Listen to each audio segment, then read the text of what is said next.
session. It's really the first ever discussion panel on sports that takes place at RiseUp Summit. I would like to thank RiseUp team for making this happen. I'd like to extend our thanks to Abdelhamid Sharara, Farah Badawi, and Ali Dsuki to give us all the support that made this discussion panel come to action. Let's not waste our time, and let me welcome our speakers, Mohamed Elbadry, CEO at Corastats, Diaa Salah, regional BDM at Sports Radar, and Juan Feuntes, La Liga delegate to Egypt. Let me start with you, Mohamed. You are my partner, co-founder, but I would like you to share with the audience. You are an aerospace engineer. You have shifted your career into software, and you have made your decision to start a business in the sports industry. Why would you think of tapping such an industry? Hello, everybody. First of all, we started Corastats in 2010. We're really naive back then because we started out of passion. It wasn't really something that we wanted to do because we felt that there's lots of money there. But since then, we find that sports industry is really lucrative if you think that there's very much less competition in most of the aspects of the sports industry. We work at the data side, and the data side is very few companies in the world working in the same field, much less competition. If you take a look at the fintech, you would find a vicious competition between companies. In the data, it's in the sports, it's much different. I think it's very passionate job, and it's not very much of a competition there. So I think it's a lovely thing that we started, and I'm really grateful for that. Okay, I will go to you, Salah. Diaa, you have been playing football for around 10 years. Yes, you are an engineer as well, and you are an IT guy, and all of a sudden you have shifted into the sports business, into football. Can you share with us your early start? How did you tap into this? How did you prepare yourself? And where are you now? Yeah, thank you very much for the great intro. And I want to thank everybody here, and thank RiseUp as well for having finally sports industry people talking. Yesterday there was a lovely panel, and today they continue with getting more sports panels, because you know the sports business today is very, very booming worldwide. Yeah, I used to be an engineer. Thank God I changed that career. I played football abroad. I played in Egypt, in London, in Canada. And right now I work for the world's largest sports data and integrity company called Sport Radar. And we work with big clients worldwide, FIFA, NBA, hockey leagues, ITF. And we are currently monitoring a lot of games for integrity issues and maintaining fair play worldwide. And I'm responsible of the Middle East and Africa. And yeah, right now I'm a bit busy going around federations and clubs and giving a lot of educational workshops about integrity issues, and trying to keep the game as fair as we can. Juan is really one of the most active people on the sports scene here in Egypt. You can find him everywhere, every event. Juan, what would a La Liga delegate do here in Egypt? Okay, thank you very much, first of all, for inviting me. In 2 minutes, the vision of La Liga. Back in 5 years ago, we realized we are not a competition, we are worldwide entertainment. We compete against any other show, cartoon, video game that take the time of our people. So for La Liga, two of the most important things nowadays is to be international and to be innovative, because if we are so, we can compete in the global industry of entertainment. By being international, I live in Cairo, as 45 other people live in 45 different countries where La Liga has fan base, and we want to grow it. And we do that by talking with brands, engaging with the fans in different activations, digitally speaking, trying to find more synergies with the sponsors and any other opportunities. And by being innovative, and this is one of the reasons why we are happy to be in RiseUp Summit, We are so because we believe is the way to compete nowadays and in the future, and for that we have developed a lot of tools in La Liga, in-house, and through open innovation when we invited actually Egyptian startups to compete in a competition we did with Microsoft to gather the best entrepreneurs working in sports in Egypt and in the world. So my tasks is very wide, be in touch with different stakeholders in the football industry, including of course entrepreneurs in Egypt. Okay. I'll take from the slogan, the theme of RiseUp Summit for this year, it's Journey to Growth.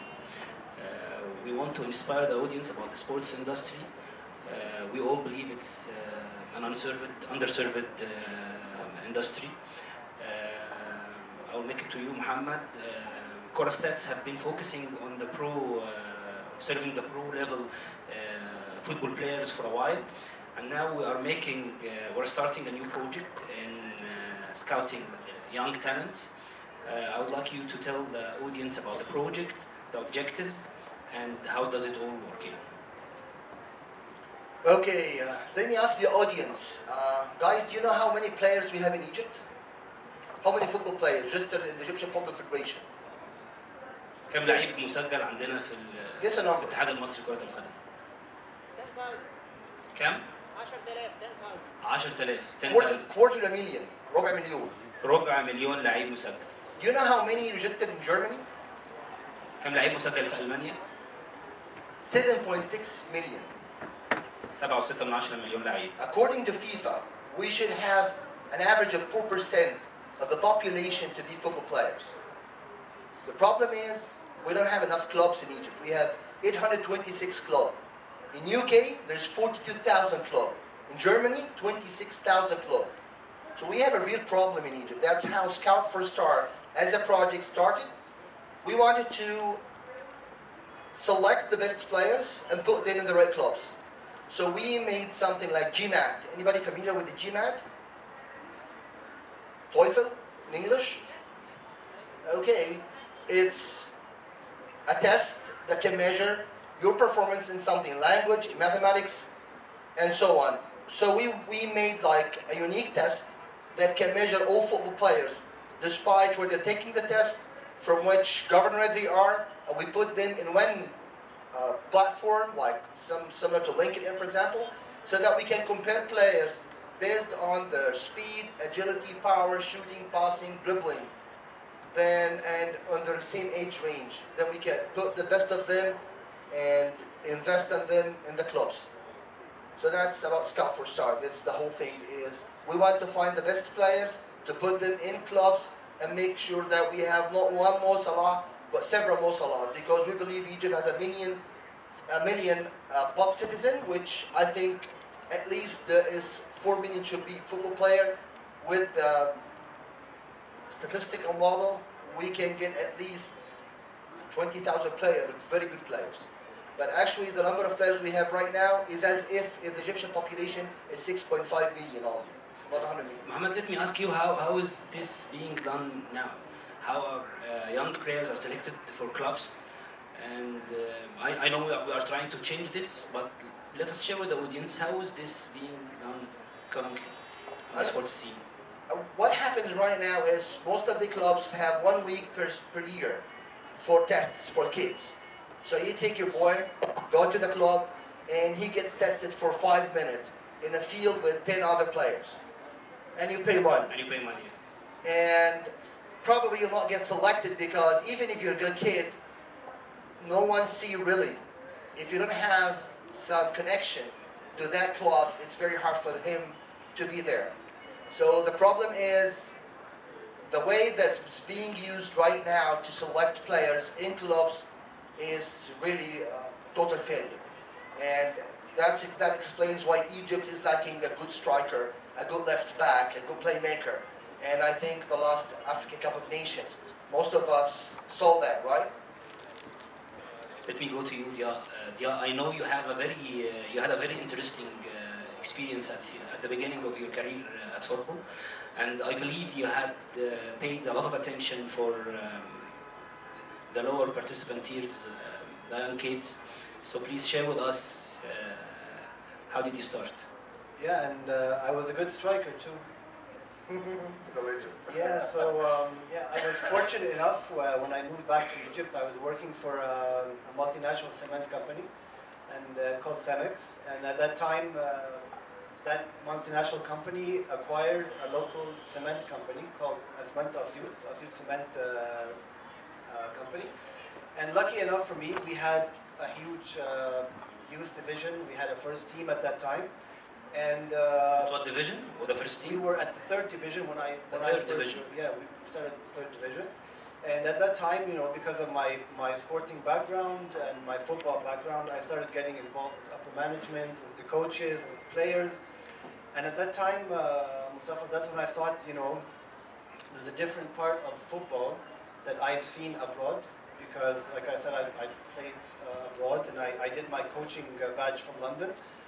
But when I came to Cemex or to Asyut Cement Company, there was a different part of the game that I wasn't very much familiar with, and that's why I went and I did my FIFA diploma in sports management, and it kind of opened my vision about football. It's not only about what happens on the pitch, And at that time, upper management were complaining a little bit because the teams in the bottom, they always wanted budgets at the end of the year. They were asking for millions every year and so on, and they wanted to buy players, and you know how it is.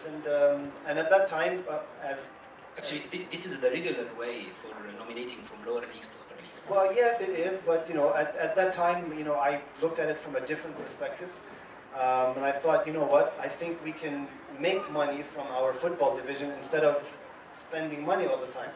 And turning that business unit that we have from a cost center to a profit center. Unfortunately, at that time, data, like what you guys do, wasn't very popular at that time. So my main focus and stuff at that time was to work on the youth division and start developing the players in the best way we can. And I thought about, how can we make some money in this division. And my first start was, after I did my diploma, is we need to work on our coaches. This is very interesting, shifting the mentality, transforming the football section from a cost center into a profit center. Yes, I believe you have exerted a lot of effort. At this time, it was the first time ever for a youth division at Asyut Cement Football Club to actually make money. And what I did, I brought in a German coach from abroad, and I started working on our coaches because, again, this is my theory here in Egypt. If we don't have the proper coaches, guys, we're not going to have the proper youth and talents. And we did that. I had to get rid, unfortunately, of 3 or 4 old school coaches. I brought in new coaches. And today, thank God, result of what I did, I have 3 very, very good players that I'm very proud of. We have Amr right now. He plays for New York Red Bulls in the USA in MLS.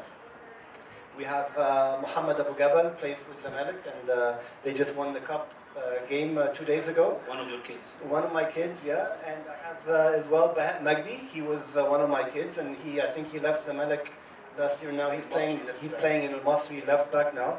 So these were very good success stories that I had, and it wasn't easy at that time because we had some internal issues in the club where we had to cancel our first team.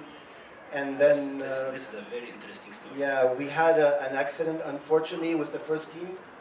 Boss and upper management canceled our first team, and they said, Diaa, you know what? You only have to work with the youth players. And then I had like 150 youth players at that time, and they wanted to leave the club because they did not have a first team to play for.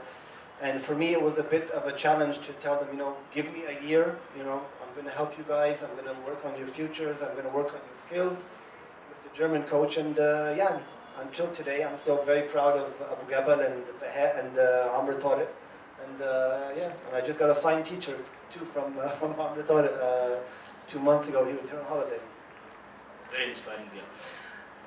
Juan, positioning La Liga as you say, you recognize that you are not competing with other tournaments. You position yourself as an entertainment business, so you're competing with Netflix, with NBA, with the circus, with everyone who's trying to attract your audience. I believe attracting talent makes your competition more competitive and more attractive to audience. Can you tell us about, do you have special strategies for or projects for attracting talents, for spotting talents? We have many projects worldwide. I'm going to share one that we had in Brazil a month ago that we launched. It's called Bravo, which is basically a reality show. It's called Bravo. Bravo. It's a reality show that we run in Brazil, and it's a massive scouting program where we invite all the Brazilians between 16 and 19 years old to apply through videos in a platform, and we are going to take the best 900 of them. They're going to go to a stage in Sao Paulo, and then we will take the best 70. They will travel to Spain, and they will play friendly games against the La Liga youth teams, and all of this will be broadcasted like in a reality show. This is just one way we use our brand in order to find and scout talents. Then, for instance, we have La Liga Academies here in Egypt. We have La Liga Academies in New Cairo with more than 100 kids. So we try to find the best talent. We know there is a huge potential, not only Latin America, but in Africa, in Egypt, because of what you said, the number of players here is very high. And we are aware of that, and the projects we do here, some of them are meant to find the talent. We also did something with Pepsi back in 2015, so we brought with Pepsi stars the best 25 Egyptian to play in Spain and to watch friendly matches and to play friendly matches in La Liga as well. So you supervise the coaching syllabus of your players in La Liga academies. We have a Spanish coach 24/7 living in Cairo, with the aim to transfer the know-how of the Spanish Football League to Egypt, and he's here على طول كده. على طول كده. And for those who are, you think they are talented, they are good at the game, do you organize any trips for them to La Liga, to Spanish? We have what we call high performance center. So in our La Liga Academies strategy, which we have academies right away in the Emirates, in Indonesia, in China, in the US, in Egypt, in many other countries, we take the best players and we put them in what we call HPC, high performance center. And with these kids, we take care that they can travel and to be exposed to scouters, to be able to have a chance to play in La Liga. So that's very interesting. محمد هرجع لك تاني وعايز اسالك على you have just illustrated the new project we are starting at Korastat, the Scout for Stars. I would like you to share some of the challenges that holding back the industry from organizing the scouting process. What are the lacks in the industry? What are the challenges for those who are trying to tap this aspect of the industry? There's been much challenges actually in this area. First of all, number of clubs. Number of clubs is really very small. If we take a look at how Egypt clubs are formed, احنا عندنا الأندية شكلها عاملة ازاي؟ احنا قلنا عندنا 826 نادي صح؟ ده توتال الأندية الموجودين في مصر. لو بصينا على الدوري الممتاز عندنا 18 نادي. 18 clubs in the Premier League. Second division, 36 clubs. Actually, these are the clubs with financial capabilities that can take players to the next level. احنا بنتكلم على حوالي 50 نادي بالكتير قوي من 826. ال 826 دول معظمهم مراكز شباب كمان. فالوضع مأساوي. وبالتالي دي مشكلة. مشكلة تانية التصوير، ان احنا ما عندناش تصوير لمباريات الناشئين. يمكن لو موجود عندنا تصوير مباريات الناشئين احنا في كوره ستاتس نقدر نحلل الماتشات زي ما نحللها الفيرست تيمز او في بريمير ليج، وبالتالي we can get lots of data about the players والبرفورمانس بتاعهم، وبالتالي نقدر نقول بعد شويه مين اللعيبه الافضل من اللعيبه الثانيه. يمكن انا قابلت اسامه كابتن ربيع ياسين اللي هو مدير المنتخب، مدير الفني المنتخب تحت 17. How do they look for players? They call coaches from other clubs, ask for recommendations. مين عندك كويس؟ أنا عندي فلان وفلان وفلان. This is not the right way to pick players, but actually this is what happens because they have lack videos, data. The organizer of the competitions, اتحاد الكورة عن اتحاد الكورة they're not really focused على الناشئين وعلى الجراس روتس اللي بيمارسوا الرياضه. واحده من الحاجات برضه المشكله في مصر الفاسيلتيز، المنشات الرياضيه. احنا عندنا 5000 منشاه رياضيه، مش 5000 ملعب كوره، وبالتالي التشالنجز دي كلها بتفتح بزنس اوبورتيونيتيز. الناس اللي نفسها تدخل تعمل حاجه في الرياضه، الحقيقه المجال ده واسع جدا وهو محدش بص عليه. رايز اب بقاله 4 سنين دلوقتي، لا اكتر من 4 سنين، 2012 7 سنين 2014 بنتكلم في 5 سنين. يمكن اول سيشنز تتعمل في رايز اب السنه دي عن السبورت 2 سيشنز اتعملوا السنه دي. فده يقول قد ايه السبورت اندستري اندر سيرفد. كم حد هنا يعرف شركه في السبورت اندستري؟ باينين مش كده؟ يعني تعرفي حد؟ مين؟ ارقام صح؟ اكشلي ارقام يعني كانوا بيشتغلوا معانا فتره طويله قبل ما يبقوا ارقام، يعني قبل ما ينفصلوا يعني. فالمجال فعلا وايد اوبن، في تشالنجز كتيره جدا. واحده برضو من الحاجات المهمه جدا دي اتكلم عليها، لما جه يحسن الوضع عنده جاب مدرب اجنبي. احنا عندنا مشكله في المدربين انه لما حد عايز يبقى كوتش بيدور على كورسات، مفيش كورسات جوه مصر. الاديوكيشنال بارت ده قليل جدا او يكاد يكون مش موجود. انا عايز بس تشالنج الرقم اللي انت كنت بتقوله بتاع عدد او احصائيه عدد المسجلين في اتحاد الكوره. هيظل الرقم ده الرقم الرسمي، بس ده مش معناه ان قاعده الممارسه هي على قد الحجم ده. اكيد قاعده الممارسه كلنا عارفين اكبر من الحجم ده بكتير. بسالك سؤال تاني، تنظيم الدوريات اللي بيحصل القطاعات السنيه الاقل، هل ما بيساعدش على افراز المواهب او سبوتنج التالنتس ديت؟ يعني طبعا لو عندنا دوريات بتتنظم في القطاعات الصغيره بشكل افضل من الموجود دلوقتي هيفرز. النهارده الولاد بيلعبوا يوم سبت او يوم اثنين، يومين في الاسبوع ماتشات. عاد انت عشان تطلع لعيب واحد على مستوى محمد صلاح او ميسي او كريستيانو او اللعيبه دي اللي هم بتتكلم على وورلد كلاس بلايرز، احنا محتاجين 10000 ساعه تدريب، 10000 hours of training. لو احنا قلنا الولد ده هيلعب من سن 8 سنين 18 سنه، فده 10 سنين وخدنا ال 10000 ساعه، فهو محتاج 3 ساعات تدريب كل يوم. اكشلي معظم الاكاديميات اللي في مصر بتمرن ساعه بالكتير 3 ايام في الاسبوع. الرقم ده مش ممكن يطلع مواهب على اعلى مستوى. الحقيقه زمان ليه كان في مواهب اكتر من دلوقتي؟ عشان الناس كانت بتلعب في الشارع. واللعب في الشارع له مميزات كتير قوي. واحد، مفيش عدد ساعات محدد، الناس بتنزل تلعب من بعد ما ترجع لغايه بالليل. اثنين، بيتشالنج ناس اكبر منه، مش لازم هيلعب مع ناس في سنه. ثلاثه، بيديفلوب كوميونيكيشن سكيلز لانه مش بيلعب دايما في وجود مدرب، وبالتالي he has to talk to other، يافويد ان هو يتضرب من حد اكبر منه في السن. كل دي كوميونيكيشن سكيلز بتطلع. فمن 10 سنين 15 سنه هتلاقوا كان في لعيبه احسن موجود دلوقتي. والمستقبل اكثر ظلاما لو احنا استمرينا على الوضع الحالي. زمان ما كانش حد بيدفع فلوس في ملعب 150 او 200 جنيه في الساعه عشان يلعب كوره. النهارده حتى اللعب العادي محتاج فلوس. وبالتالي دي كلها تشالنجز ودي كلها فرص الحقيقه لو حد عايز يفكر ازاي يمونتايز من الاندستري. طيب ضياء، على ذكر حاجه كمان معلش، انا اسف، ممكن ضياء بقى يلابوريت دي اكتر. في مشكله في قطاعات الناشئين التسنين، ان اللعيبه يبقوا اكبر من سنهم وبيلعبوا في نفس المرحله العمريه بتاعه لعيبه ثانيه في نفس السن ده. يعني تلاقي ولد عنده 18 سنه بيلعب مع 14 سنه. الفيفا عملوا من فتره كده تيست MRI تيست بيقيس العظمه بتاعه الريست ويقدر يعرف الولاد المسننين، لانه المنتخبات الافريقيه كانت دايما بتكسب بطولات العالم. فالاوروبيين ساهموا في ده لانهم شايفينه مش منطقي ان الجماعه دول يكسبوا على طول بالطريقه دي.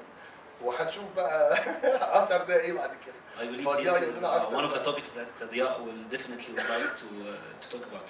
بس هاخد من محمد موضوع المستقبل المظلم، وانا عارف ان انت كان ليك تجربه that was very tough, very harsh in a very hard time at Libya في نادي النصر الليبي. فانا متهيألي دي تجربه تستحق. انت برضو واحده من الانجازات اللي انت عملتها هناك ان انت اسست اول the first ever academy for young players في ليبيا. فانا اظن دي واحده من التجارب that deserve to be shared with the audience. So please share with us your experience over there.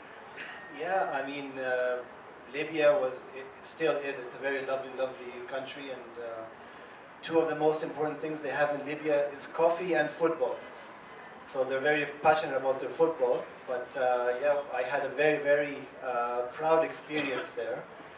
And again, it all comes down to the education that I did my FIFA diploma, and I just want to thank Mr. Zuhair Ammar for giving me all of the support and showing me, why is it important to do my diploma, and I did that. And but again, I want to tell you guys that education is very important, but it's not about copy paste. It's not what you learn and you just go out there and you practice it. No, you have to have that certain skill to adapt and tailor what you learned into different cultures and different environments. Like you said, I went to Libya right after their revolution. Again, like I said, they love football. They're very talented there. They have lots of potential. But again, they don't have the concept of social clubs like we have here in Egypt. So, and the security level at that time wasn't very safe for all the kids to go out and play, like Mohammed said, in the streets. So to me, it was a different challenge that I worked for Nadi Nasser Benghazi. Nasser Benghazi is one of the biggest clubs in Libya. And again, for me, it was a challenge to start making money there, And we had a first team, we had a huge youth division. We started going out there and getting sponsors because that wasn't allowed apparently before the revolution. So we managed to work with big companies and bring sponsorships in and put logos on the first team jersey. And then we thought, okay, let's start and work with the youngsters because, like I said, there's a lot of potential there. And we did our first ever football academy in Benghazi. And it was from age group from 6 to 12. And things got crazy because we did our first ever outdoor campaign there.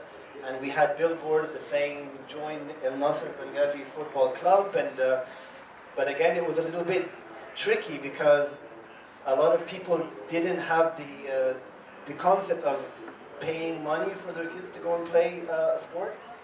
And we had some challenges and some difficulties at the beginning, but when the parents came in and they saw that we rented a very nice facility, it was very safe.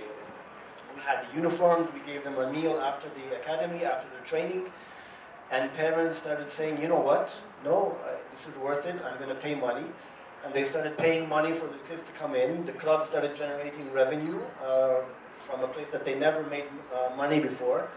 And at that time, what we did reached CAF, and CAF sent an inspection group to come in and visit Nasser Benghazi at that time. They visited the academy and they gave us approval to participate in the Champions League again. And yeah, we even made more money at that time, broadcasting the game that we did in the Champions League. Sponsors we had on the t-shirts, and it was a very good experience, and alhamdulillah, it was very successful. But I just wanted to tell you guys that education is important, very important, and tailoring it or adapting it to different cultures, that's a different skill that we need to learn and from other people's experience and try and adapt to it. That's inspiring, really. Okay, Juan, I will come to you with a compound question. I want you to elaborate more about La Liga efforts in spotting talents and attracting them to Spain. That's one part, and I believe you may have some different point of view discussing the way clubs currently in Spain spots or selects talent at young ages. So tell us more, how do you do this in Spain? Okay, basically I want to share something that Diaa just said, that we try to do everywhere in the world, which is know-how transfer and education. In La Liga we have a sports projects department which works directly with kids. For instance, La Liga Academies is part of the sports projects department of the Spanish Football League, but we have many other programs that we run directly with football leagues, with federations, with clubs on the ground in many countries to help them, like to transfer our know-how to boost football in every country we work. Why do we do that? Because first of all, in Egypt, for instance, for us, it's very important not to be the #1 league, but to be the second most important league after the local league, after Dawri Al-Masri. So for us, it's very important to boost football in Egypt through education and know-how transfer, because if we do so, it will be good for us. Because if football is growing, we are growing as well. For that, we transfer know-how, bringing here coaches that work directly with kids through La Liga academies and training the trainers as well. And therefore, with these systems, of course, the way of spotting talent is bigger and higher. Regarding your second question, through all of these programs, we spot talent everywhere. And if we find some players that fits in the Dawri Al-Asbani, we try to catch the attention of these kids and bring them to Spain. I believe you do not have the authority to ask clubs to take these kids if you can. You're right. La Liga is, at the end, the Spanish Football League is the association that gathers 42 teams. We have Real Madrid, Barça, Atletico de Madrid, plus 39 others. Because we are an association that gathers all the teams, it's true we don't have authority, but we are in direct communication with all the teams, and sometimes the teams and their agents, they want to visit the countries, and this is where we can step in and tell them, come to visit La Liga academies, because there is good talent here, have a look. So we cannot force anyone to hire any talent, but we communicate and try to tell them there is potential here. And you invest in this by building high-performance training centers. It's La Liga centers, and La Liga does manage these centers. Yeah, and actually we sent already one Egyptian kid to play in Spain in a tournament, and from the Emirates, because the Liga academies in Emirates, we have like 800 players, so it's been working for longer. And we sent also a lot of kids to Spain for them to be spotted by scouters. Okay, what about the rest of the clubs at Spain? Mohamed has illustrated how is the scouting being carried on here in Egypt. So how are the rest of clubs in Spain doing this? Do you have tests for young kids to apply for and show the skills for scouts? As anywhere in the world, of course, there are agents that can bring talents to clubs. Then there is the sports department in the club, and they can, find the time to see the kid, or they go to see a potential player in any tournament away, abroad, or even in Spain. And if the talent fits the team, there might be the opportunity. So it's a little bit organized than the way it's happening here in Egypt. Okay. Much more organized. Okay, Mohamed, هرجع لك تاني through this round, I believe, guys, we need to inspire the audience about it's really not that hard, not that tough to start a career in the sports industry, to start business in the sports industry. So guys, please be with me this responsibility.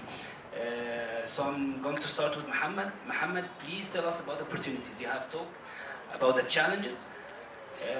Kindly tell us what are the open opportunities that need to be tackled in this underserved market. طيب خليني اسال برضه سؤال تاني كده للجمهور. تفتكروا اللعيبه اللي بتبطل من سنه 16 ل 21 قد ايه؟ يعني 80% Players who quit. Players who quit. هو انت قريب من الرقم مش بعيد. هم تلتين. This is Arsene Wenger's number, by the way. الرقم انت ارسن فينجر.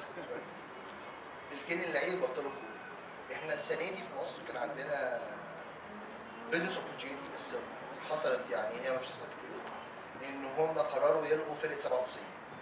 ففجاه بقى عندنا مجموعه من اللعيبه في كل نادي اتليست 30 لعيب. ممكن بس نشرح ايه موضوع فرقه 97؟ المفروض فرق الموجوده في الدوري 4 فرق او 5 فرق. انت عندك الممتاز، وبعدين تحت 19، تحت 17، تحت 15، ومراعي بقى تحت كده. فحصل ان كان في تحت 21، والسنه دي بقوا تحت 22، فما ينفعش يكملوا اكتر من كده. المشكله انه اللعيبه دي مش كلها هينفع تتقيد في الفريق الاول، وبالتالي فجاه بقى في الماركت لعيبه كتير قوي هتبطل كوره. دي اوبورتيونيتي الحقيقه كانت موجوده، بس نظرا برضو انه مفيش طريقه سكاوتنج جيده للعيبه اللي في السن ده، مفيش ديتا، مفيش فيديوز، مفيش حاجه ينفع ان الولاد دول يستخدموها ان هم يسوقوا نفسهم، وبالتالي it was an opportunity الحقيقه بس محدش استغلها. هاي performance training centers دي واحده، تفتكروا في مصر في كام واحده؟ مستر زهير اتكلم امبارح عن الموضوع ده. ولا واحده، ما عندناش. قطر عندها اسباير، اتس هاي performance training center. المفروض في مصر يبقى عندنا اتليست واحد، خصوصا ان احنا هي مش بس الكوره، ده في العاب في اي العاب ثانيه. واحنا عندنا ابطال اولمبيين، كان المفروض يبقى عندنا اتليست واحد على الاقل في بلد فيها 100 مليون. جنوب افريقيا عندها اعتقد 3 مش كده؟ طيب نتكلم عن اكاديميز. تقريبا مفيش اكاديميه في مصر مسجله قانونا. فهم عشان مصطفى كان بيسالني على الرقم بتاع عدد اللعيبه الحقيقي، احنا ما عندناش ارقام. فدي واحده من المشاكل، احنا ما عندناش ارقام، ما نقدرش نقول اللعيبه الحقيقيه قد ايه. بس اللي متاكدين منه ان هم اكيد مش 4 مليون، واكيد في سبيس كبير قوي، وفي فرص جيده، واكيد في لعيبه كويسه كتير. النقطه ازاي تفرز اللعيبه دول الكويسين من الرقم الكبير قوي. تنظيم مسابقات. لو حد عنده ولد في القطاعات او في الدوريات بتاعه الاكاديميات، يمكن هيشوف المعاناه شكلها عامله ازاي، من ملاعب، من تغيير مباريات وتغيير مواعيدها، من انتظام مسابقه، وقت امتحانات، مفيش تنسيق بين وزاره التربيه والتعليم او الدراسه زي ما في امريكا مثلا موجود. امريكا مفيش انديه ناشئين، الولاد في المدرسه وبالتالي التدريب في المدرسه. فانا بختصر الوقت، ليه اطلع ولد من المدرسه او اديه تريننجز اكاديمي او بعد الظهر وبعدين بيذاكر وبيعمل الواجب وبعدين عنده مدرسه تاني، لخبطه جامده قوي، في حين ان الولاد موجود في المدرسه والفاسيلتي في المدرسه، وبالتالي اقدر احط مدرب في المدرسه وبقى عندي كل حاجه في المدرسه. في اسبانيا، in Spain also. فالموديل الحقيقه الموديل ده هو انجح موديل، وبالتالي الولاد كلهم اندر سوبرفيجن طول الوقت. education for coaches. احنا من الحاجات اللي مش موجوده عندنا، ما عندناش اي دوره تدريبيه للمدربين.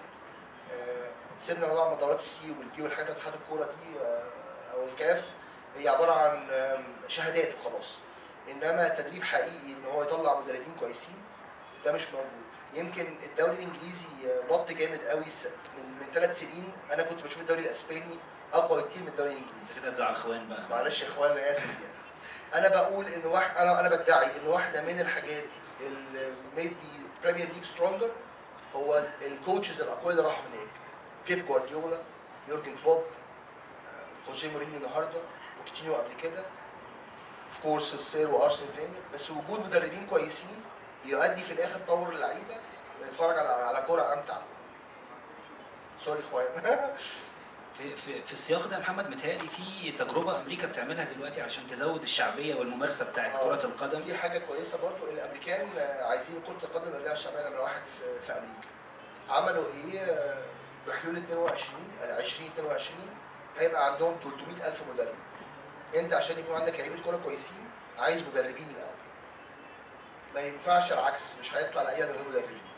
واللي هيفرق يمكن لو احنا اتفرجنا على فرقنا في السن الصغير وقت ما كانت الموهبه بس هي العامل، هتلاقي ولادنا كويسين او الافارقه كمان كويسين. اول ما دخلنا في الاحتراف وبدا التدريب يخش في الموضوع، هنلاقي الاوروبيين سبقوا جدا. فانا شايف دي كلها فرص جيده جدا، يعني opportunities في الاندستري. طيب محمد، ديا انا جاي لك بقى. محمد كان بيتكلم على هاي بيرفورمانس تريننج سنترز، كان بيتكلم على الاديوكيشنال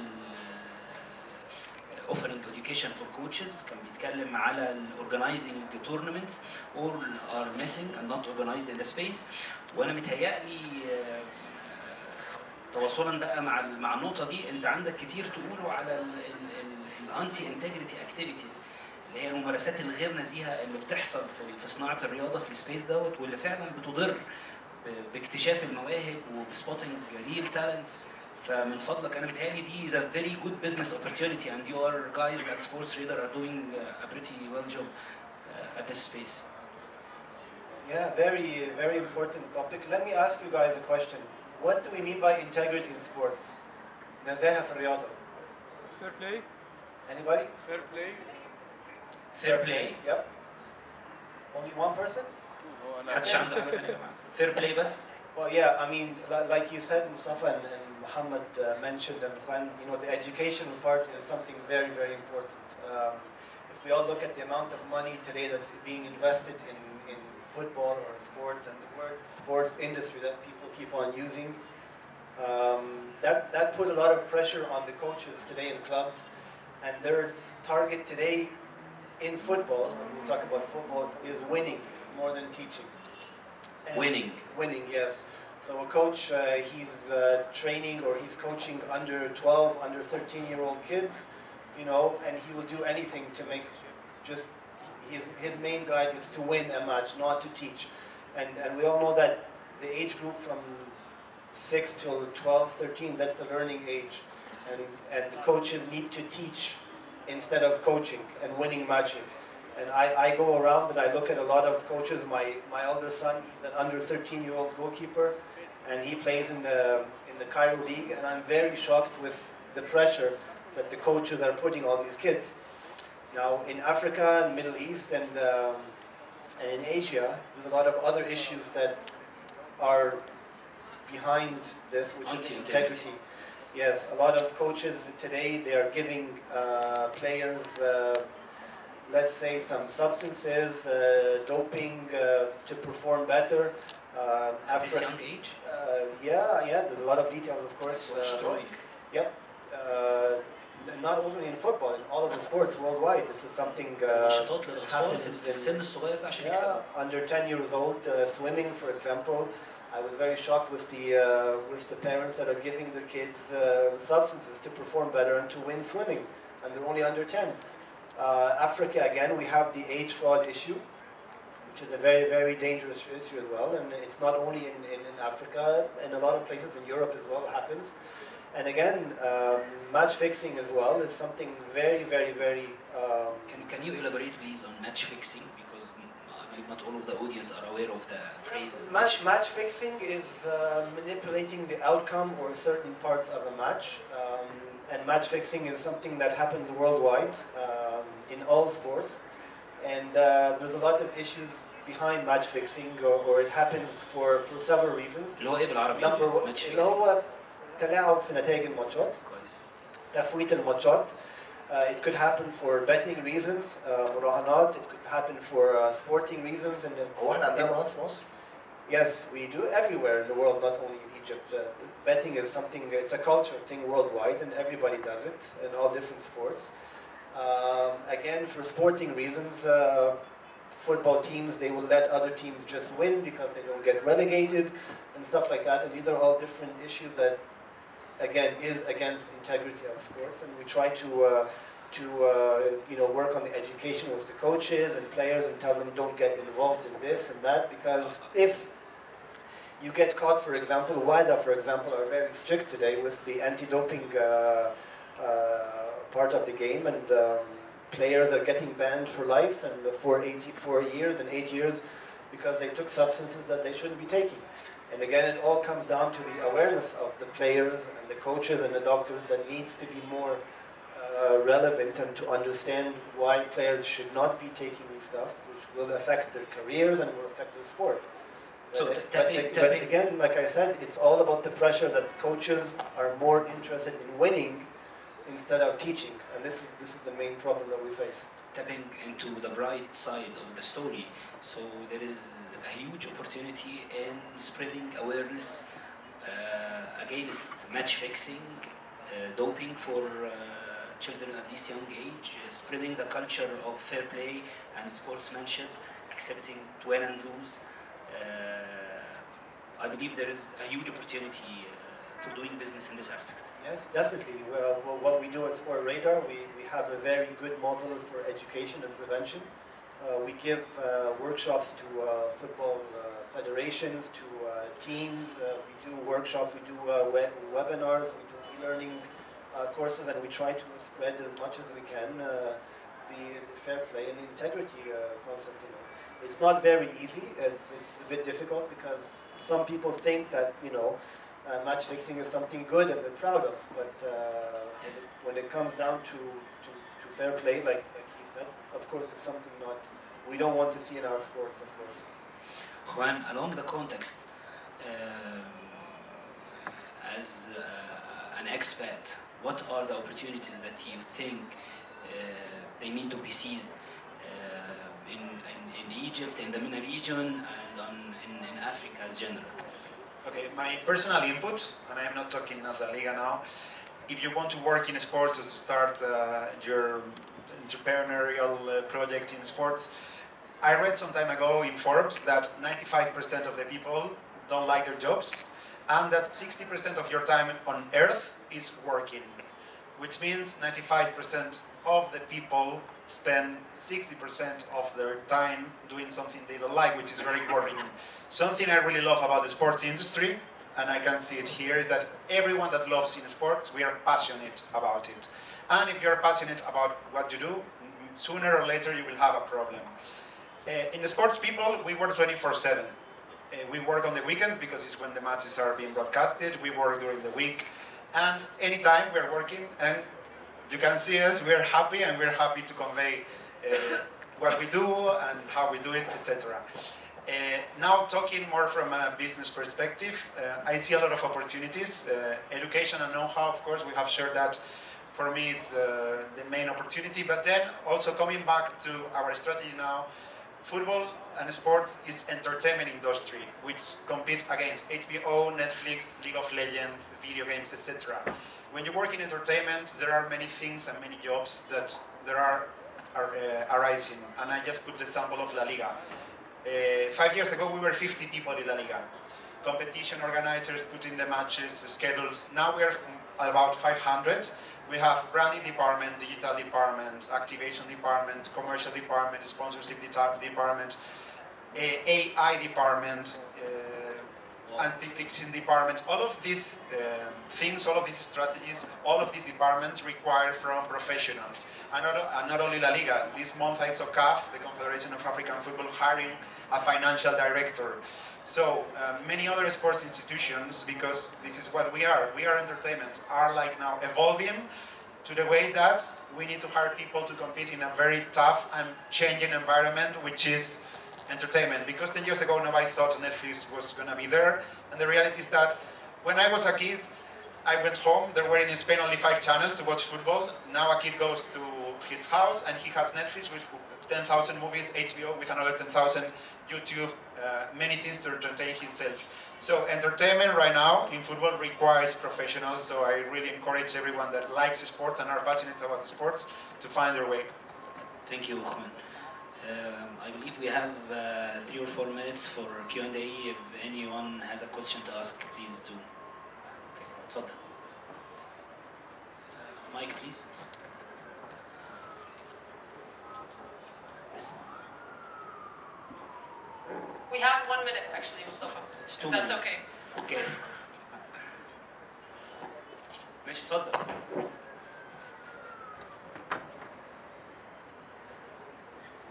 اولا شكرا لحضراتكم جدا. انا محمود سليمان، مؤسس تلعب. ده هيكون دايركتوري او محرك بحث للاكاديميات الرياضيه على مستوى الرياضات وطبيعه المكان.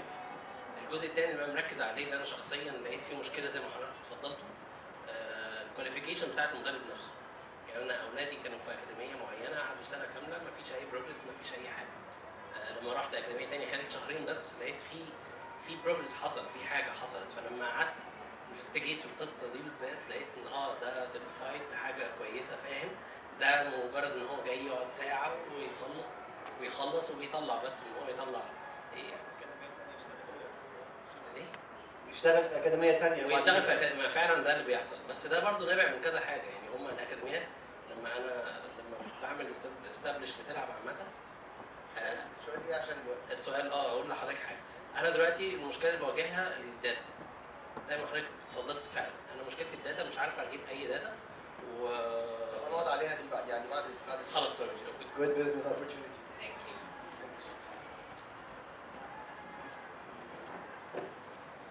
One more question? We have to wrap it up for the launch pad. However, I I really urge you guys, please, you know our esteemed panelists, you know what they look like. Please hunt them down after they get off stage. Talk to them as much as you want. I mean, now you have your agenda full. So, because we have a launchpad at the capital Okay, stage. allow me to thank our speakers today. Thank you for your time. It has been a pleasure to be Thank with you, you. everybody. Thank you. Thank you, everybody. Thank you guys so much. This was very interesting. Thank you so much. Guys, we're going to take a 10-minute break. There's